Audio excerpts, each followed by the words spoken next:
And the excuse that he anticipates that people will bring on the day of judgment is, oh God, I didn't know you were there. I didn't see you. I didn't make the connection between the world around me and you as the Creator, and so I hope you'll forgive my lack of drawing the proper inferences from the external data. Paul said, no excuse, because not only is that revelation given to every single person, but the apostle goes on to say, and this is critical, that revelation gets through. So according to the apostle Paul, there is no such thing as an honest atheist. Because Paul goes on to say, knowing God, they refused to honor him as God, neither were they grateful. So that the two most fundamental reactions of sin against the display of God's glory through natural revelation is a refusal of the obstinate heart of fallen creatures to honor God as God or to be grateful. And he goes on to say that what happens then is that we get involved in an exchange. We exchange the truth of God, which is plain, for a lie. And we serve the creature rather than the Creator, who is blessed forever. And so the gospel comes into a world that is already under the indictment of God. A question I get all the time is, what happens to the poor native in Africa who's never heard of Jesus?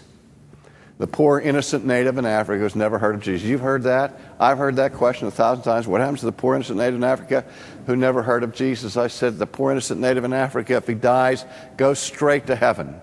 He doesn't have to pass go. He doesn't have to collect his $200 because the poor innocent native in Africa doesn't need Jesus. So leave him alone. I wouldn't spend 5 cents to reach out to help the innocent native in Africa for salvation because that person doesn't need it. Only people who need salvation, friends, are guilty people. Now, if you ask me what happened to the guilty people in Africa who've never heard of Jesus, they're in deep trouble. Now, they're not in trouble for rejecting Jesus of whom they've never heard. But what Paul is saying in Romans 1 is there are no innocent natives in Africa or Australia or South America or in the North Pole or anywhere else, because the whole world receives the plain revelation of God. Everybody has it, and everybody distorts it, and everybody exchanges that truth of God for some kind of an idol. So that the universal religion of fallen humanity is idolatry. That's the assertion that the Apostle Paul makes. And the idea here is that God is moved to wrath against what fallen creatures do to the glory of his majesty by serving idols rather than him. And then he goes on to say, because of this, God gives them over to their evil passions, to their reprobate mind. And then we get a catalog of all the heinous sins that human beings commit, one against another. And at the end of the chapter, he talks like this. He says that these people who, knowing the righteous judgment of God, that those who practice such things are deserving of death, not only do them, but they approve of others who do them. Misery loves company. And one of the ways that we seek to ease our consciences when we know that we are living in violation of the law of God is to encourage other people to do what we're doing, because the more of us that are engaged in it, the more normal it becomes.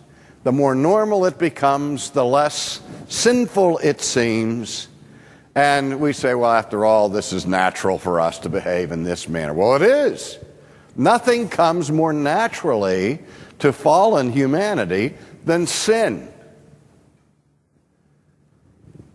But the sinfulness of our sin is shown that we try to defend our sin as if it were legitimate and give approval to others who participate in the same sins that we do, thinking that somehow God is going to have to rule by referendum, and he's going to have to change his law and change his character to accommodate to our practices. I teach an ethics course in seminary, and I said one of the biggest problems we have in our society today is the confusion of two words, classical words. The word morals and the word ethics. The term ethics comes from the idea of ethos. It has to do with the philosophical or theological foundation for determining the good or what is righteous. Morals comes from the idea of mores, which simply is the study of the given practices of a given group of people in a given society at a given time. Every culture has its behavioral customs and behavioral practices. They change from age to age. In 1960, you'd be lucky to find 5 people in the United States who would approve of abortion. It was not only seen as evil, it was seen as an unspeakable evil. And now it's the custom of our society, and nobody gets too exercised about it, because our morals have changed. But the ethic never changes. The character of God never changes. And we have confused morality with ethics because we say, well, we determine what is right by counting noses. We say, how many people are engaged in this? If the majority of people are engaged in a certain activity, then that proves that it's normal. And if it's normal, then it's ethical. This is what I call statistical morality. You determine the righteous by counting noses, by seeing who's doing what and why. If you do that consistently, you have no hope of ending anywhere but hell. You have no hope to escape the judgment of God, because God is not going to change or negotiate his own righteousness according to your customs or according to your preferences. That's why Christians in every generation have to learn that they walk and they march to a different drummer from what everybody else is doing in their culture. That's why we're told later on in this book not to be conformed to this world, but to be transformed by what it means to be a Christian. So here comes Paul teaching here in Romans 1 that we are a mass of fallen humanity. A mass of perdition is what Augustine called it. And then in chapter 2, it gets even worse, where he says that not only does God reveal himself externally in nature, but he plants his law in the conscience and in the soul of every human being. We know the difference between right and wrong. We know it's wrong to steal somebody else's property. We know it's wrong to injure another person and to violate. You know that. I know. We know that it's wrong to cheat. We don't have to go to church to learn those things. That law of God, even if we've never heard of the 10 Commandments, if we've never heard of Moses, people who've never, ever heard of the Old Testament have the law of God written in their hearts, so that every last human being on this world has both an external revelation of God and an internal revelation of God, so that the knowledge of God is completely inescapable.